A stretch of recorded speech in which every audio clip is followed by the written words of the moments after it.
that. But, at the end of the day, the fighter makes the decision. Well, the money, yeah. And the money. And the money, yeah. That happens a lot in the UFC. There's a lot of fighters that fight injured. And, Yeah, I got to tell you this while we're talking about him, all right? I apologize for going off script here a little bit. I was with Manny 3 weeks ago, less than a month ago, at the Hall of Fame inductions in Canastota, New York, where he was being inducted into the Hall of Fame.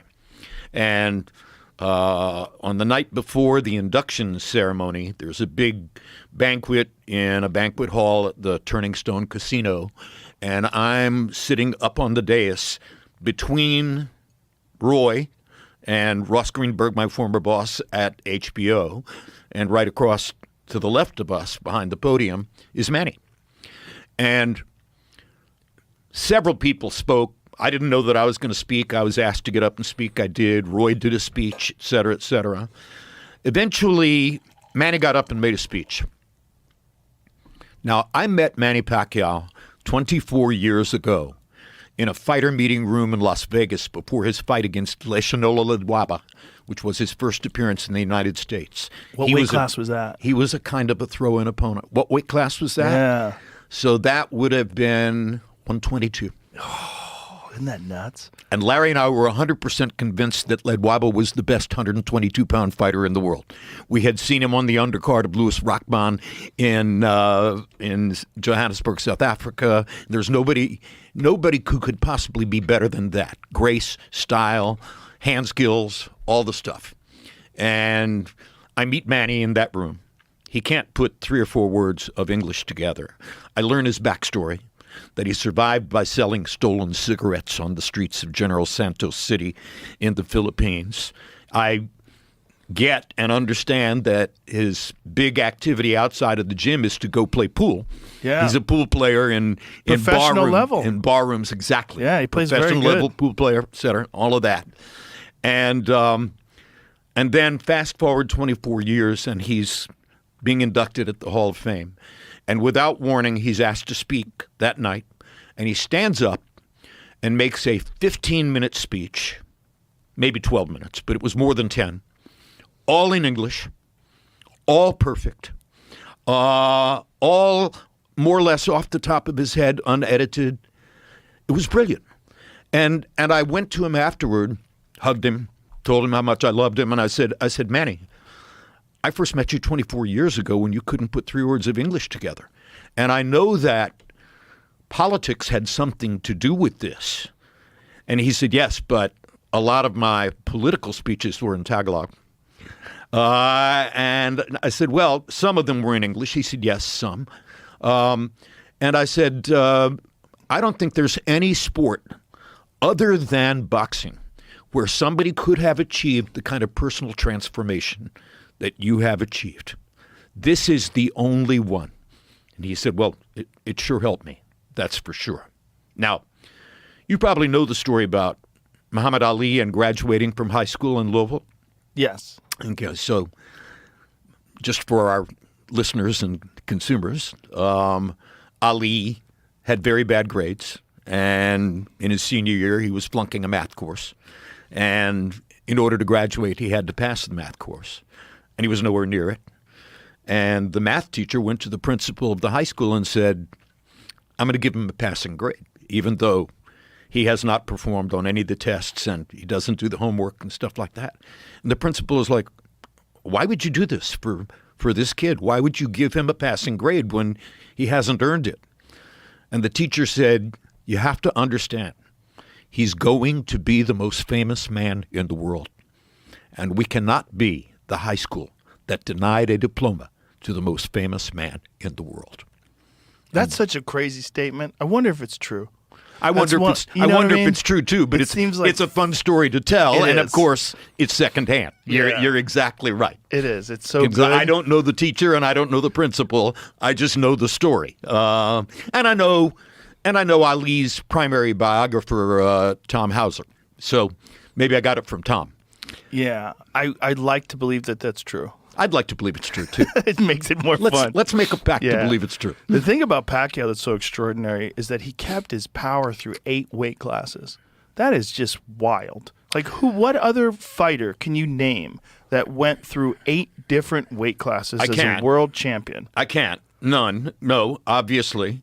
What I did learn that may relate to that is Foreman was at great pains to explain to me, and explained a couple of times, that power punching is not a physical gift. Power punching is a science. Power punching is the product of real technical knowledge. Power punching is about footwork, weight shift, the angle at which you deliver the punch, all sorts of things not directly related to your strength or, quote, power. And George was a disciplined and knowledgeable scientist about stuff like that. And he explained it all to me one time. And, of course, if you watch the Moorer knockout, he lands the first 1-2 right on the button. Mm-hmm. And then, having Moorer where he wants him, he puts a little more mustard on the second 1-2, and we're out of there. But there are physical gifts that they're just God-given gifts of power. Big hands. Big hands are shoulders. Yeah. All that. There's just certain guys, though, that just have extraordinary power. Like, you remember Julian Jackson in his prime. Oh, my gosh. Hawk. Oh, my gosh. Extraordinary power. At some moment or another, he's going to get you. Yeah, it was just disturbing how hard he hit. It was just different than everybody else, and it looked like he was doing the same thing, but the results were so much different. How about Andy Lee? Skinny, not somebody you would expect to have, heavy hands, knocking everybody out with the left hand. Deontay Wilder? Yeah, another one. A 209-pound heavyweight that's flattening people. Like 209 pounds when he fights Tyson Fury the first time. Some of it is the bravery to commit. Right. Can you push your weight forward? Right. In a way that might leave you open to the counter, and believe that you're going to get the better of that exchange. If you believe you're going to get the better of the exchange, go ahead, go forward, and that enhances your chance of knocking someone out. But there's physical gifts that you are just God-given, and some people have them. And these are the extraordinary outliers, the Deontay Wilders, the Julian Jacksons, the John Mugabes. Remember Mugabe? John the Beast Mugabe. Ooh, I rewatched that Mugabe-Hagler fight the other day in the gym. What a great fight. What a great fight. What a fight. What a fight. Hagler was my hero when I was a kid. And he was one of the first guys. So I'm sure you're an advocate with regard to what I call the number one elevator fight of all time. Thomas Hearns. Hagler was the winner. No, which one? The number one elevator fight of all time. And an elevator fight is the fight where you're Jim Lampley or you're Joe Rogan or you're any combat sports expert, et cetera, and you step onto an elevator with 6 people and somebody turns around and says, "Who won Leonard Hagler?" Okay? Okay. The debate about the decision, Yes. And, I'm sure you say Hagler beat Ray. Yes. And, of course, we all know that Ray partially won the judges and the crowd with showbiz, with with the way that he threw his arms up at the end of every round and, called attention to himself. And he was quite aware of what he was doing. And he was quite aware also that it would get under Hagler's skin. Yes. So, there was an element of genius in Ray, as we talked about already. For sure.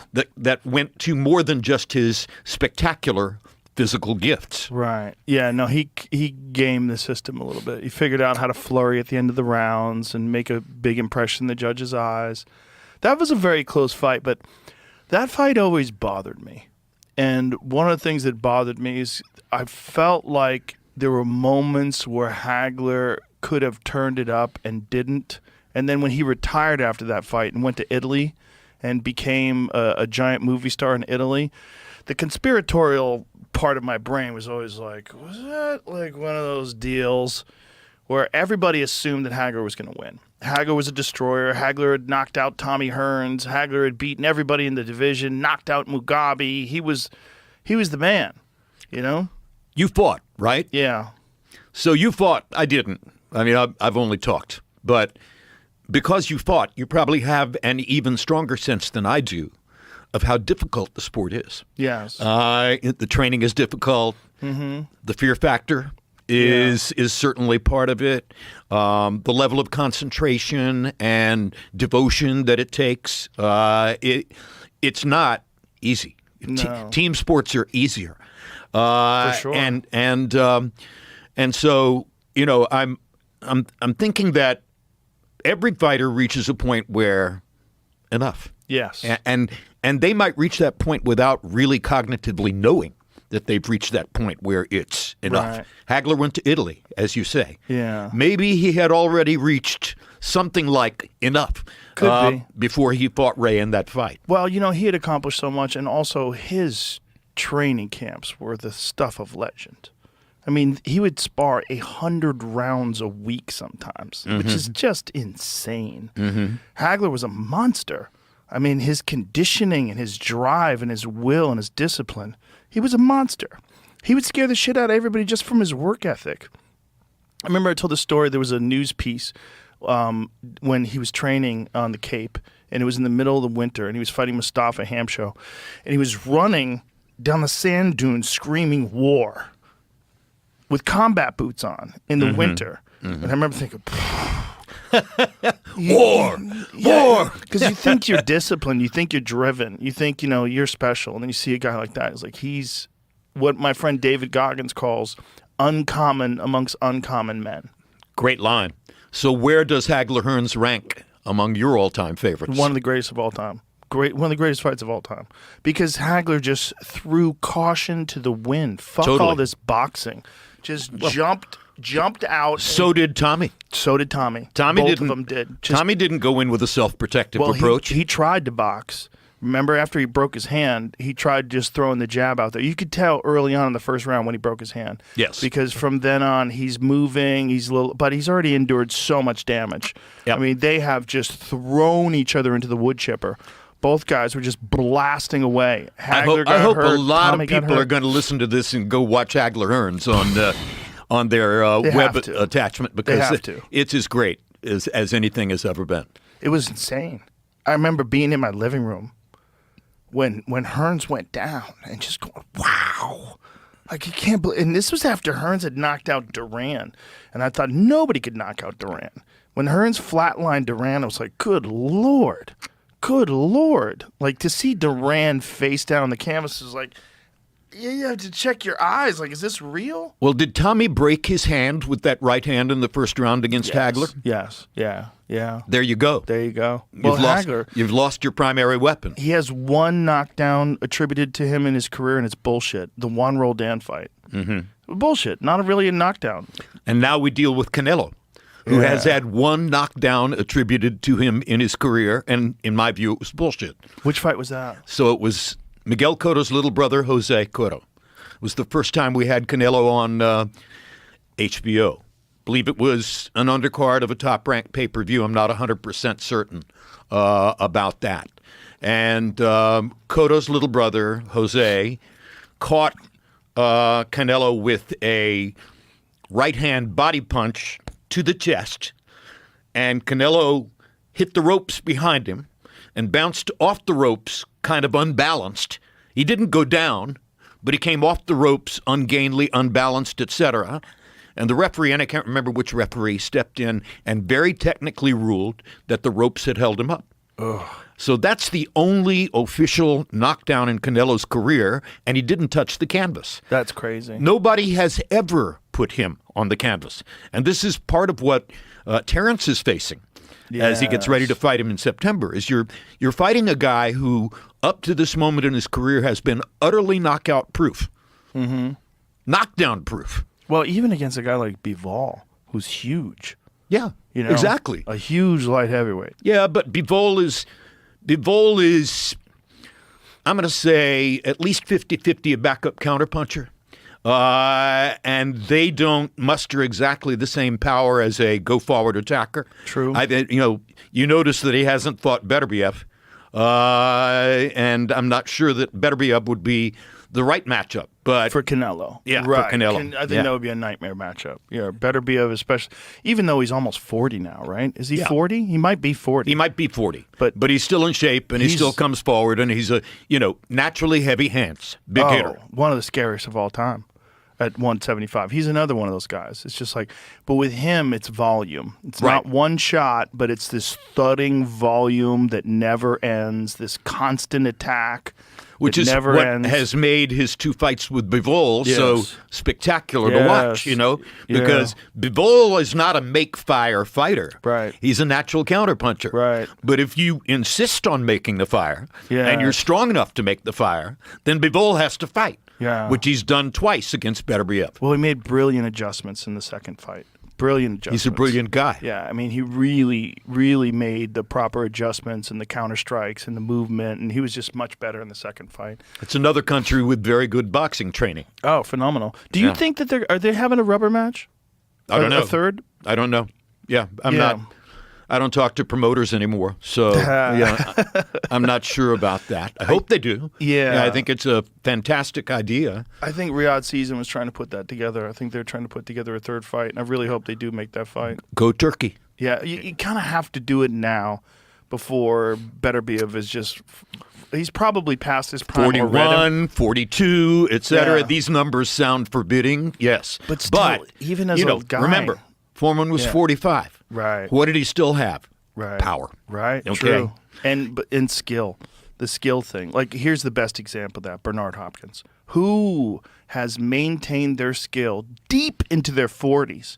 In fact, at a world-class level, at 49 years old, beating like top contenders at 49 years old. One of the smartest men that I've ever met. Okay.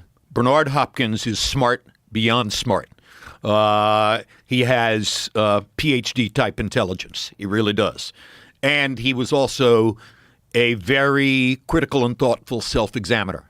So those two things helped Bernard to sustain long into, antiquity and an extremely disciplined personal life. Yes, that's Because, the big one.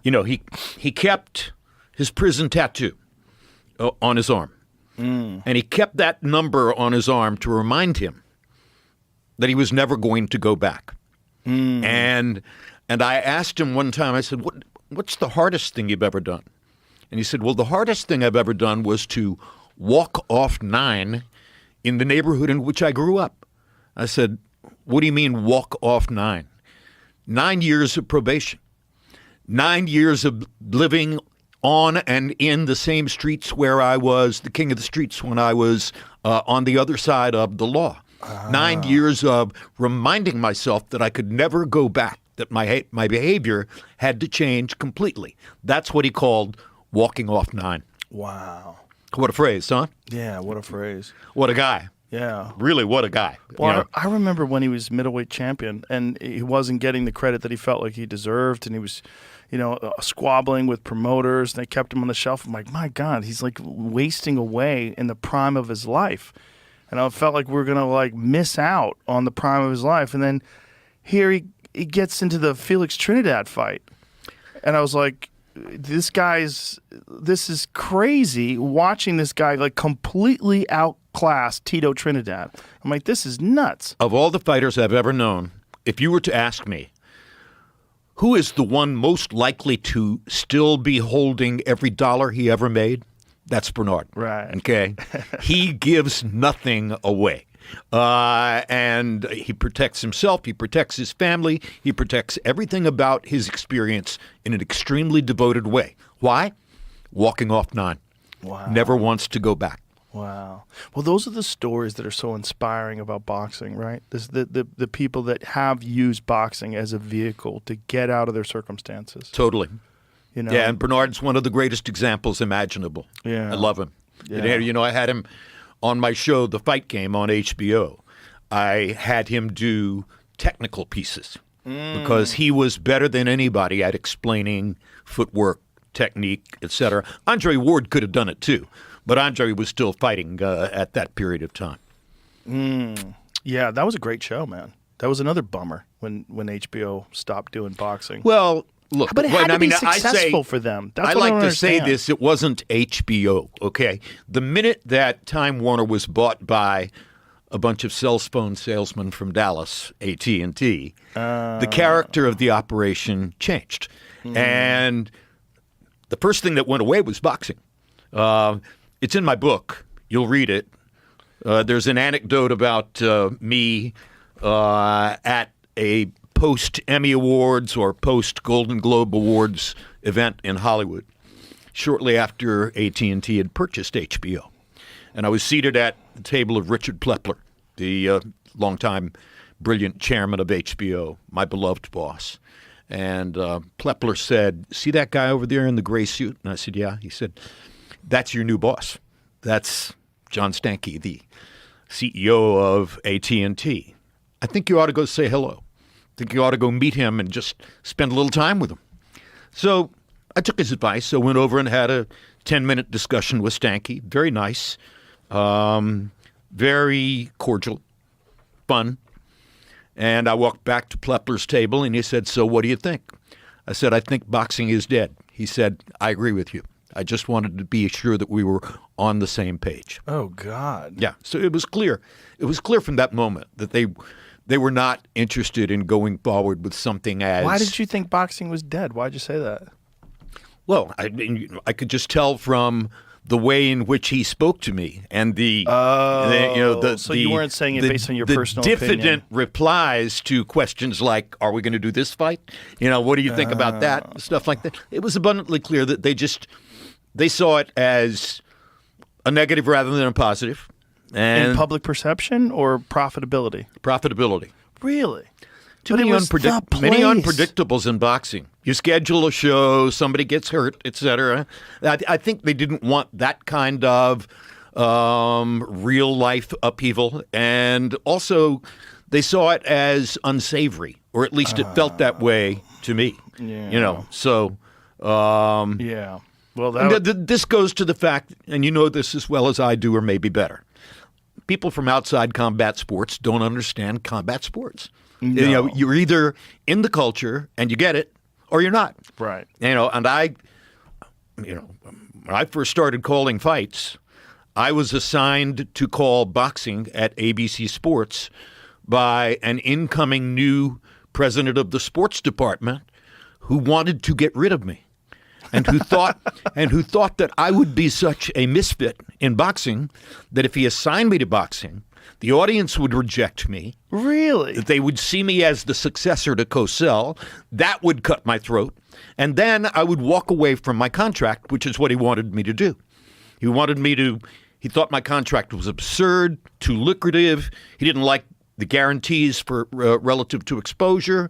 And he told my agent flat out, he said, "I'm going to get rid of Jim. I'm going to make him walk away." And his first method for doing it was boxing. Wow. So, of course, that means he didn't know that the very first sports event my mother ever sat me down to watch when I was 6 years old, after my father died when I was 5, was Sugar Ray Robinson versus Bobo Olson for the middleweight championship on Gillette Friday Night Fights. That I had grown up all through my childhood and teenage years watching Gillette Friday Night Fights. And later, people would say to me, "Who's the voice in the back of your mind when you're calling fights? Is it Cosell?" I said, "Oh, hell no. I would never try to emulate that." Don Dunphy, crisp, precise, factual, on point. That's who I'm hearing in the back of my head when I call fights. Interesting. Yeah, so he thought he could get rid of me by assigning me to boxing. And he also did not seem to be paying much attention to the fact that his division, with leadership of a guy named Alex Wallow, who was a boxing freak, had just signed a get-acquainted, look-see contract with a 19-year-old heavyweight from upstate New York, whose name was Mike Tyson. Yeah. So the first fight I ever called on TV was Mike Tyson versus Jesse Ferguson in Glens Falls, New York.